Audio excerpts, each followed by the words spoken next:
On the second Thursday of every month, a group of 15, or so mostly retired women meet together in a side room of a church in Cumberland County, New Jersey. When they gather, they represent what's left of a dying 143-year-old organization, the Women's Christian Temperance Union.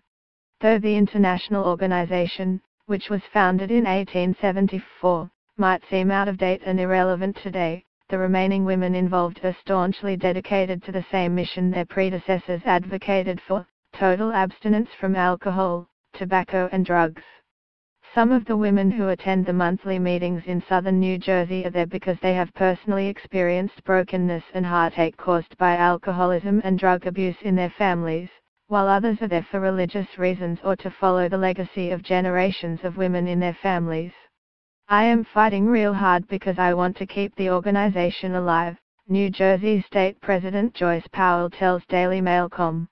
I am really fighting hard for it and I am trying to keep it going.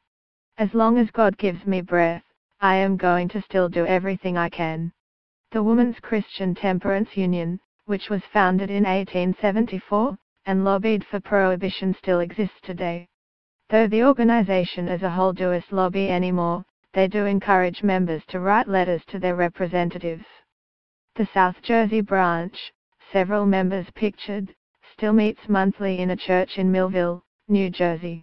Though the organization as a whole might seem out of date, the causes the women advocate for are still relevant today, in a time where the opioid crisis is overwhelming the U.S. and the number of deaths from driving under the influence are in the tens of thousands every year.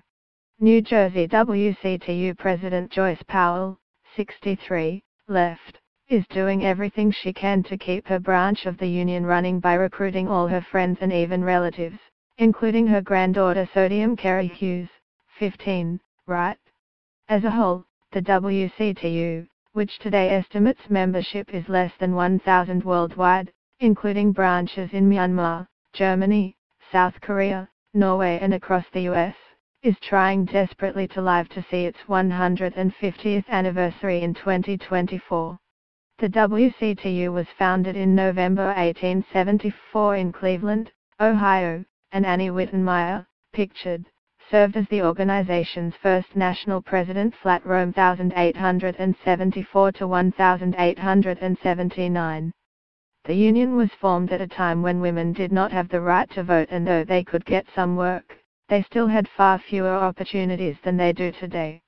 In most U.S. states, women were not allowed to control property or have custody of their children in the case of divorce. At the same time, alcoholism had become prevalent and men neglected their families to spend money on liquor. Empowered by lectures given by temperance leader Drive D.O. Lewis, groups of women in upstate New York and Ohio started to gather for nonviolent protests and pray-ins at saloons to discourage the sale of alcohol, which they called Women's Crusades. They went on to form the WCTU in Cleveland, Ohio, in November 1874 because of their success in hundreds of communities and elected Annie Wittenmeyer as their first national president. It was the organization's second president, Frances Willard, who pushed it to become more politically motivated.